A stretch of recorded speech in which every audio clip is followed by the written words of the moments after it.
బలగం మూవీకి జాతీయ అవార్డ్స్‌లో అన్యాయం జరిగింది. ఓన్లీ బలగం మూవీకే కాదు, దక్షిణాది సినిమాలన్నిటికి కూడా మొండి చెయ్యి చూపించారు. ముఖ్యంగా చూసుకుంటే బలగం సినిమా వచ్చినప్పుడు అప్పట్లో ఎంతటి సెన్సేషన్ సృష్టించిందే.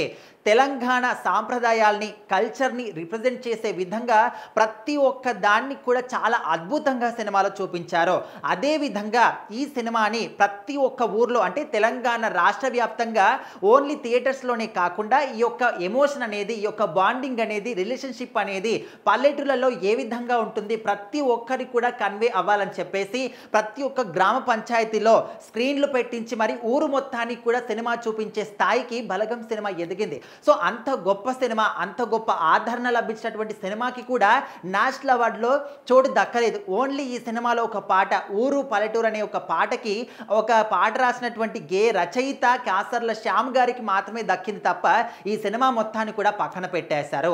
ఓన్లీ బలగం సినిమాని కాదు, ఇంకా చాలా సినిమాలు కూడా ఉన్నాయి. మన తెలంగాణ యాస, భాష, ఒక సాంప్రదాయాన్ని అంటే ప్రజల మొత్తానికి కూడా, ప్రపంచం మొత్తానికి చూపించే విధంగా ఉన్నటువంటి దసరా సినిమా కూడా అన్యాయం జరిగింది. ది గోట్ లైఫ్ సినిమా కూడా అన్యాయం జరిగింది. అంటే ఒక ప్రజలందరినీ కూడా ఇంత గొప్పగా ఆకట్టుకొని అటు బాక్స్ ఆఫీస్ వద్ద ప్రేక్షక ఆదరణ కూడా విపరీతంగా లభించినటువంటి సినిమాలని కూడా అటు నేషనల్ అవార్డ్స్ ఎందుకు పక్కన పెట్టాయి? అంటే సౌత్ సైడ్ ఉన్నటువంటి సినిమాలంటే అంత చులకన మీకు? ఇప్పుడు సౌత్ సైడ్ అంటే ముఖ్యంగా ఇటు దక్షిణాది ప్రాంతాల్లో ఏవైతే సినిమాలు వస్తున్నాయో ఓన్లీ నేషనల్ వరకే కాదు, ఇంటర్నేషనల్ లెవెల్లో కూడా ఇంత మంచి గుర్తింపు సాధిస్తూ ఉంటే మీరు మాత్రం సౌత్ సైడ్ సినిమాల్ని ఎందుకు పక్కన పెడుతున్నారు, ఎందుకు మొండి చేయి చూపించారని చెప్పేసి ఇప్పుడు సినిమా ప్రేమికులందరూ కూడా గొంతెత్తి వినిపిస్తూ ఉన్నారు.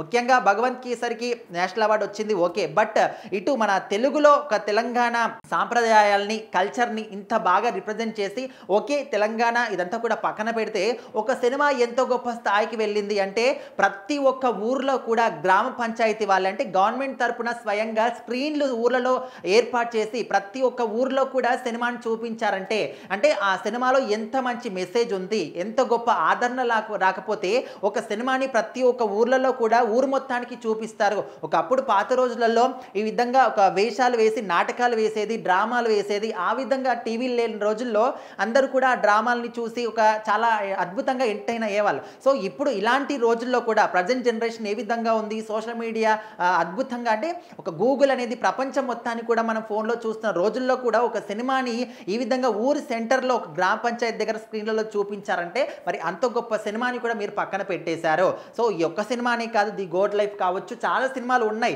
ఇలాంటి సినిమాలు అన్నింటినీ కూడా పక్కన ఎందుకు పెట్టేశారు, బాలీవుడ్ సైడ్ ఎందుకు ఎక్కువగా మొగ్గు చూపిస్తున్నారని చెప్పేసి ఇప్పుడు సినిమా ప్రేమికులందరూ కూడా క్వశ్చన్ చేస్తూ ఉన్నారు.